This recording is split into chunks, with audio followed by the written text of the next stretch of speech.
Welcome back to my YouTube channel. Make sure to like and subscribe to the channel for more interesting stories like these. Now, let's get into today's story video. Repost.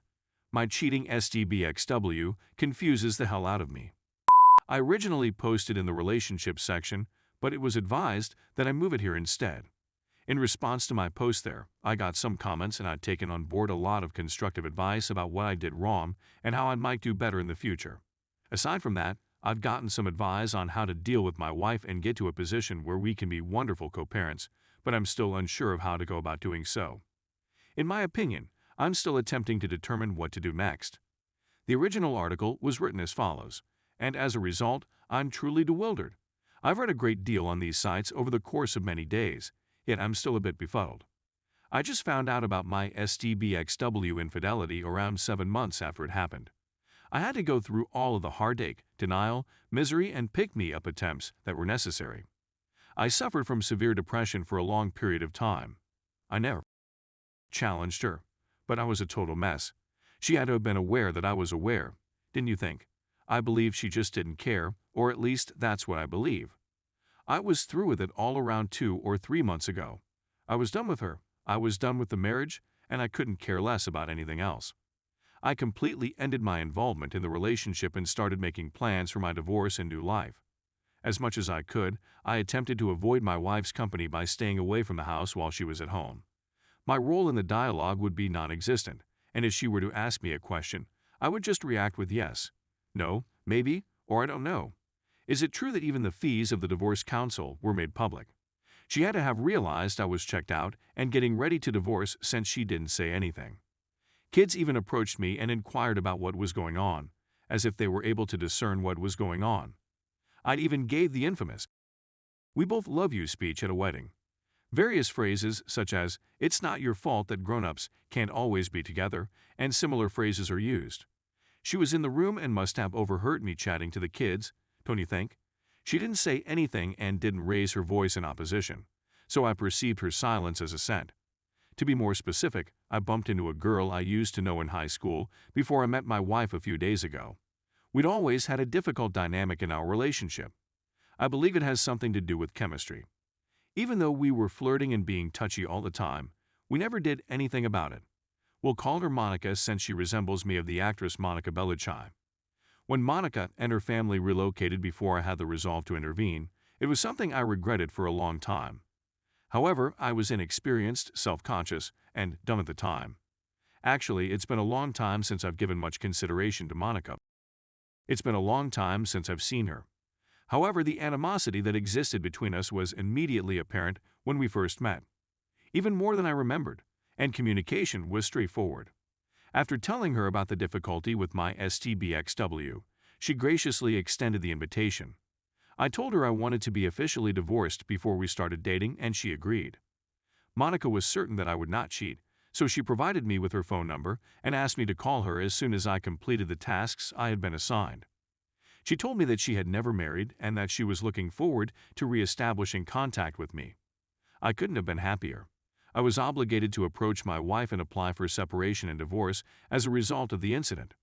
When I arrived at my house, I was thrilled and immediately sat down to wait for my wife. When I invited her to sit down and informed her that we needed to talk, I was honestly beaming like a loony-tongued fool. I confessed to her that I had been aware of her adultery for a long time and that I believed she was aware that I was aware. The fact that I had checked out of our relationship for the previous 3-ish months didn't appear to bother her in the least, particularly considering the fact that I had checked out of our relationship for the prior 3-ish months. Consequently, I informed her that I was ready to begin dating and move on with my life. With that, I brought my comments to a close. Don't you think it's past time for us to get a divorce now that everything has been considered? Her remark came as a huge surprise to me. She burst into tears, and it wasn't just any type of crying. Something like it had never been heard before. It sounded like a soul-cracking, furious scream. In her justifications, she begged for second chances and claimed that the affair had been completely pointless. We may be able to correct this situation if we seek counseling, etc. I was taken aback since I had anticipated her to be happy. I assured her that she didn't have to feel awful about going on a date with this particular gentleman. He is unquestionably more important to her than her family. What happens if he isn't? After all, Why did you decide to accompany him in the first place? She had to have sensed that things were going to become ugly for us at some point. She couldn't really be so naive, can she? I inquired as to if she believed we needed to repair our family or our marriage. She responded affirmatively. That would have been 7 months ago, prior to her having an affair with another man. It's too late now. The system is irreparably damaged. I was under the impression that we were having no problems in our marriage. The fact that she didn't talk to me and that I'm not a mind reader meant that I couldn't figure out what the issue was. Since the beginning of her courtship with the other person, she must have had a nagging feeling that something was wrong or that something was missing. Is there anything so horrible that just talking to me won't be enough to repair it? She couldn't have been satisfied with our children growing up in a broken household if anything had been so insufficient or inappropriate. If this is not the case, why are you doing it? I explained clearly and gently that there is no way for her to make up for the misery and suffering she has caused me over the past 7 months, and that there is no way for her to make up for the agony and suffering she has caused me over the previous 7 months.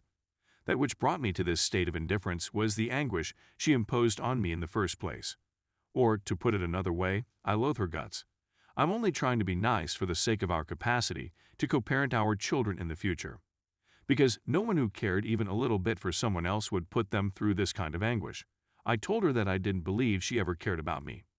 In the way in which she betrayed them, they would never do the same.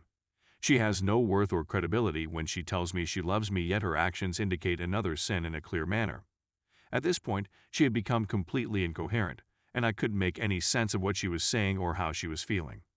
In the end, it was necessary for me to contact her sisters since everything was a jumbled mess, because I wasn't going to be able to look after her. After I described what was going on to her sister, she was picked up and taken away. The fact that they were no longer there brought me enormous peace. For the first time in 7 months, I could finally breathe. I'm not sure what I'm looking for on this website. Surely she must have been aware of the fact that something like this would occur, and she must also have desired it. She can't possibly be that naive as to assume that her actions and the decisions she made are appropriate. Was there any possibility of anything other than divorce and a destroyed family? She is beautiful and educated, and our marriage was going well until she started having an affair with another man. Is it true that I've embraced the fact that life changes and moved on from that experience? Now she's behaving as though she had feelings for me. Is it possible that she wants us to remain married and have a family?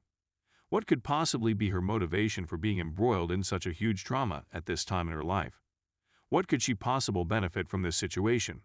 She couldn't possibly have expected us to try to make amends at this point in time, could she? Would she be able to pull it off? Do you think this is some kind of ruse? I'm absolutely baffled as to what it is. I have a lot of evidence of her adultery, and I live in a European country, so she will not be entitled to alimony or anything like that. Is it possible that this is the case? Is she concerned that I may expose her? Is it possible that this is the case? The reason why she does this is because she wants me to feel sorry for her and hence not inform anybody about what she did. Perhaps she is concerned that I will become his wife since her AP is married. Just can't seem to get my brain around it. Regardless, I just wanted to get this off my chest. I had hoped that printing it would make more sense, but I'm still as bewildered as I was when I started my ranting spree.